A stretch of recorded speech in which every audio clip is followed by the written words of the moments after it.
Your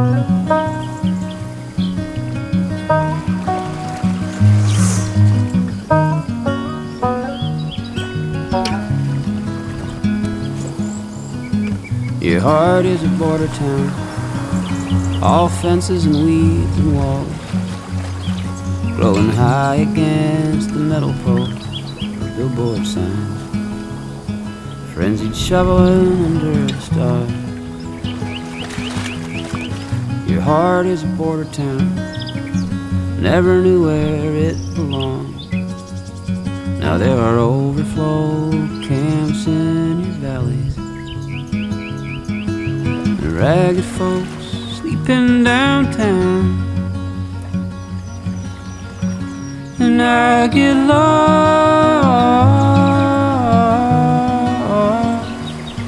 sometimes looking into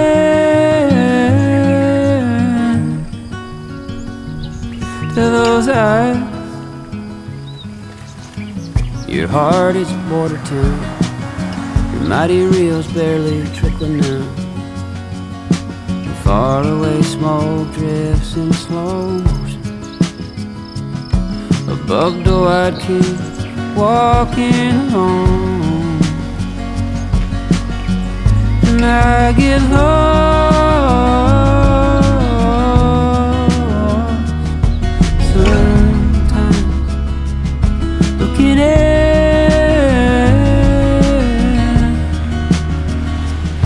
those eyes. Our hearts are border town. Eagles crash towards the mountains proud. Watch the caravans all have to grow towards a place that they may never know.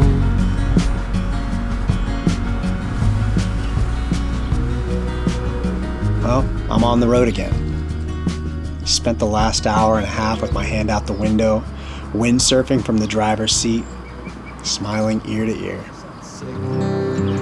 I just traveled from Big Sur to Lake Tahoe, down to Bodie, Mono Lake, staying overnight in Lee Binding, and now, beginning the final leg of my journey, Yosemite. This is my first time entering Yosemite from Tioga Pass, since it's always closed every time I've tried. Might be one of the prettiest 10-mile drives before you even enter the park that I think I've ever experienced.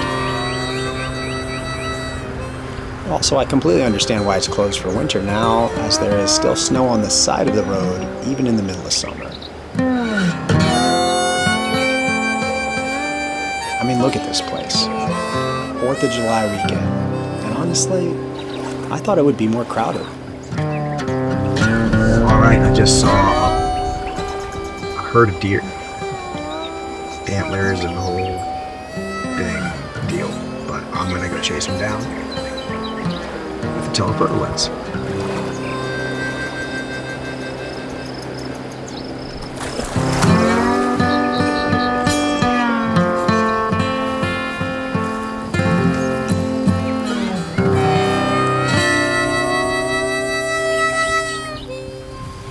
I came here a few years back with my friend Zach to hike Vernal Falls.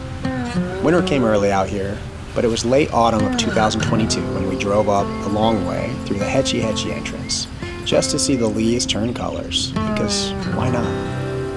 I mean, even with the moody skies, this place was heaven. We also caught one of the prettiest sunrises coming from that entrance with Half Dome in the distance. Oh, stink. It was so empty at that time as the trail was, well, technically closed because of the snow, but we made it work.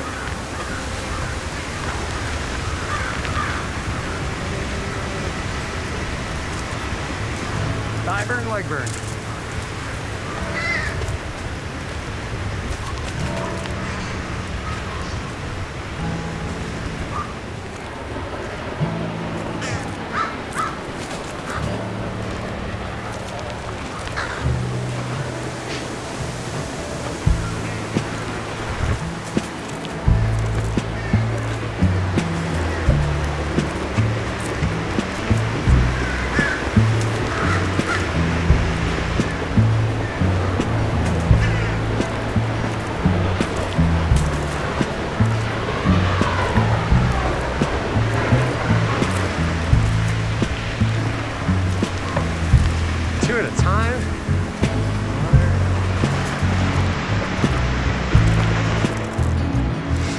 many times can you go up this mountain and have no people? I think never. I don't know if that'll ever happen again.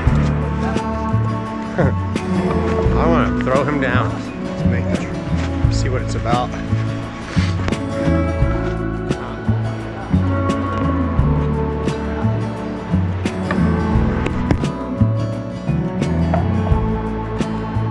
But now, in the middle of summer, well, it was even more gorgeous than I could have ever imagined. Surprisingly, once again, not very crowded. I made a last-minute decision to leave Tahoe and come down this way, so I had no camping reservations as I was headed out to Mariposa Grove. We made it to Mariposa Grove just as the sun's setting. A couple mountain lion warnings up front. So in case you find this video, they say don't hike alone. I broke the rule. I'd spent this entire 2-week road trip camping out, sleeping in my roof tent, as I was approaching the famous Wawona Hotel. Now, I was almost fully certain that it was booked. I thought it would be worth a shot, just to see if there was any availability, because I was really in need of a shower. This hotel looks like something straight out of a Paul Thomas Anderson film. Coming from Bodie, a town that was abandoned in the early 1900s, this place literally looked like it was built roughly around the same time. Here's a quick history spec on it. The Wawona Hotel, located in southern Yosemite National Park, California, is a historic late Victorian mountain resort and one of the largest intact hotels of its kind within a national park.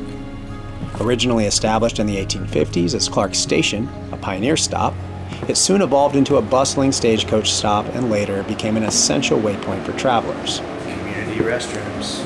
Let's go.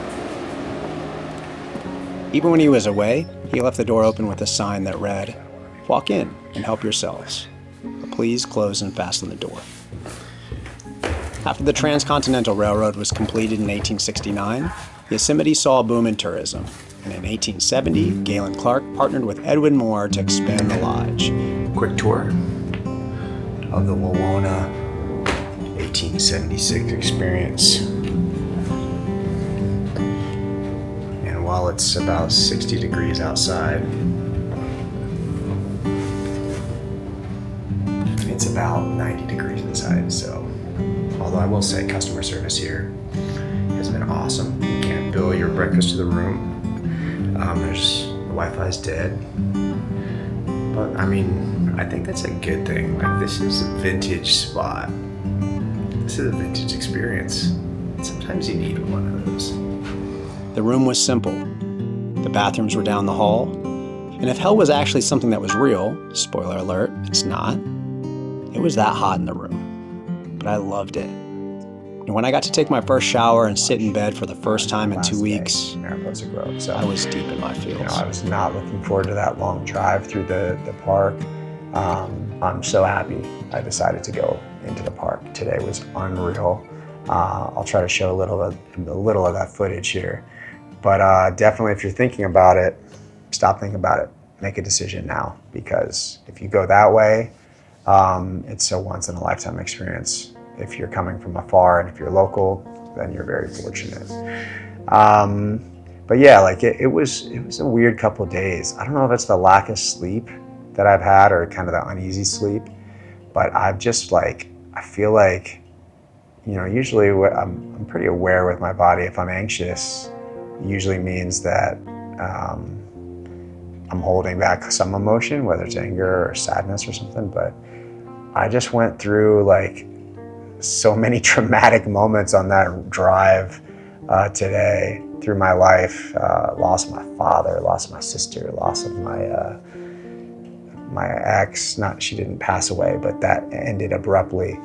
And I just went through it and took a few moments with a really nice view, did some breathing, and just really started meditating hard on everything, which is overwhelming. I mean, for me, it was overwhelming, but I got some answers, I think, and I was happy about that. I'm not going to try to bring this video down. I mean, it's the end of the day. I think it's like 10 o'clock right now, which for me is like 1 a.m. because I've been going to bed early every night. But it's one of the best things, in my opinion, about traveling alone. Best and worst things. You get to face everything. You don't have any distractions. It's easy to keep yourself distracted and never face those things. I think that's what most people do. They're just on to the next thing, person, whatever. And this has been such a psychological obstacle course, this trip, but also very, very helpful, I think, into really digging deep into my soul and figuring out what my future moves are, and, you know, putting things in the right place, or at least the start of it. So grateful for that, but I'm very exhausted. So I'm a crash. I hate myself sometimes. But yeah, I'm gonna keep you guys updated. Tomorrow will be the last part of this journey, so the last video. And let me know if you're taking any of these trips, whether it's Pismo Beach, where I started, San Luis Obispo, Big Sur, Lake Tahoe, any of the little towns in between. If you have any questions, mention it in the comments. If you want to follow, let's see, I have a few Instagram accounts for this stuff, but if you want to follow the Bronco, all the customs, all the stuff I'm doing with that's Gentleman's Bronco on Instagram. If you want to follow my Instagram, which is kind of just a mashup of my work, these travels, whatever, it's at Rich Damek, RichDamek. And then if you want to see more of these types of things, these just long-winded talking moments, that's going to be on A Diary of a Nobody, or you can go to the website diaryofanobody.com. Also this YouTube account, which is where I plan on doing long form and short form versions. So definitely check those out. You know, I was thinking about it today a little bit too, and I'll close on this, but when my father passed away in 2012, unexpectedly, one of the things we found when we were going through all this stuff, he used to just have these little mini cassettes, and he would record a lot of different things. A lot of different things through my childhood I didn't know existed, and even some of his personal thoughts in the car, problems he was trying to work out. And I felt like for the next 3-4 years after he passed away, I had his voice for one, and I was able to still learn and get to know my father. And I was like, man, it was so helpful for me in my healing process, to really kind of understand who he was privately to himself. So part of what these videos are on A Diary of a Nobody, on the YouTube here, it's for myself in the future. If I ever had kids, or if not, you know, I can look back at these videos, not only see the moments and things that I did when I was a young man, but also know my feelings, because I feel like sometimes we remember the wrong version of things. And I say that because one of the tapes I found from my dad had my 10-year-old or maybe 12-year-old self arguing with him on there. And I remember that situation to the T, except I had told the story so many times that I didn't realize how much I changed it.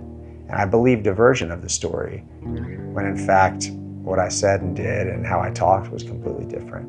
And I said, man, we really can just lie to ourselves. And I feel like most people just lie to themselves to remember a story or a version of something that they want to remember, or just from their narrow perspective at that time.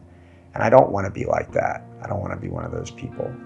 So I like putting it here, and this is a public record, but I think that it's cathartic for those and healing for those that are beginning that journey for themselves. And for me, it's a permanent memory that I'm storing and sharing with the public here.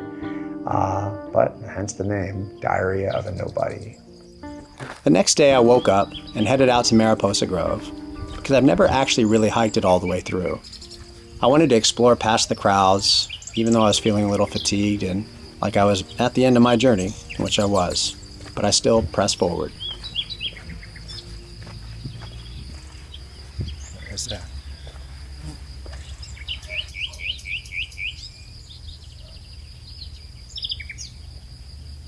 One, two, one, two,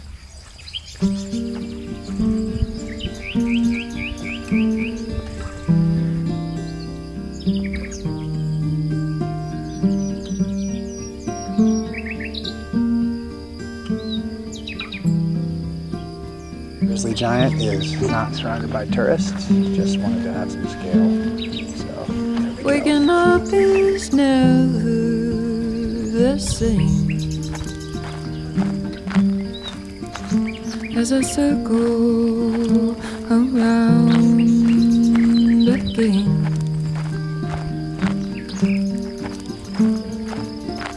Yesterday begins to fade, and I circle around again, and I circle. All right, so I'm going to post up here and just make eye contact with every couple that comes up this trail.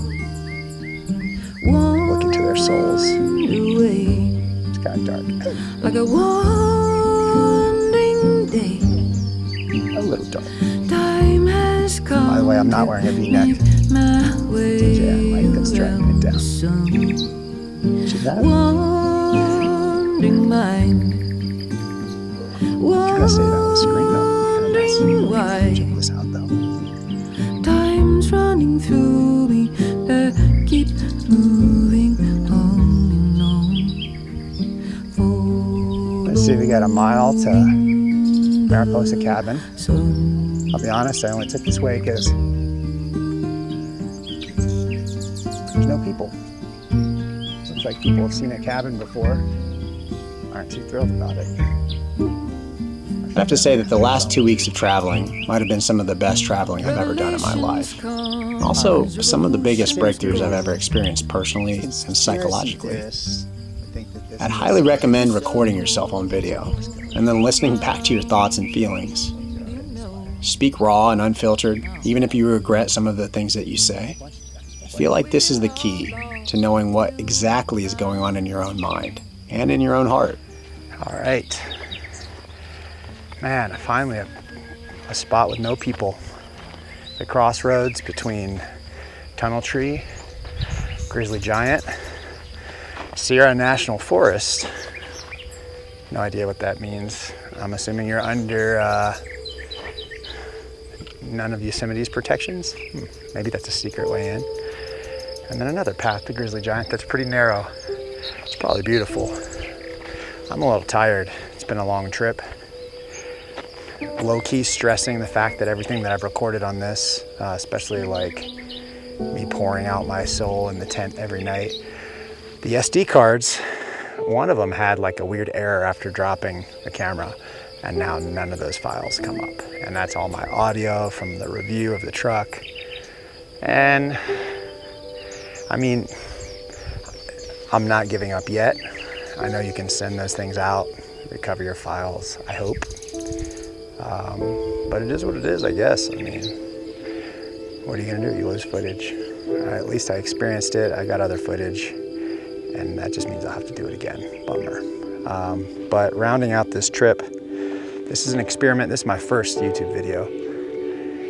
And you know, I thought it would be weird talking to a camera, but apparently I must talk to myself a lot because it's not too uncomfortable. It's nice to have my inside voice outside. A little Zoolander moment. But yeah, this has been good. I will say, camera gear is a headache. You know, it's like, it could be I think it's, I don't know if anyone else deals with this, but like the exhaustion of having so many like gigabytes of photos and video that you have to put together into something coherent is a little intimidating, especially if you have a day job and you're not a van lifer. I feel like if I had that piece, who knows, maybe my workflow would be a little bit better. But in the meantime, I'm gonna keep filming and hopefully have something out pretty soon. I'm gonna try not to overanalyze it. I'm gonna let all my imperfections ride, and you guys can come along the journey. Right now, you know, I brought all my camera gear, and I'm like, I feel like the only thing I'm really using is this DJI Osmo 3, even though I shouldn't really be trusting it. My Sony a7 IV here, I got the 14mm just for those big wide angle shots. I think that if I was a little less fatigued, I'd probably be going through my lenses and playing around a little bit more, which maybe I'll do on the way back. But it was real, guys. Thanks for tuning in, and till next time. Life moves so fast that it's easy to overlook those things or never take the time to really analyze them. That's where anxiety is born. This trip was absolutely incredible, and I can't wait to get back here soon.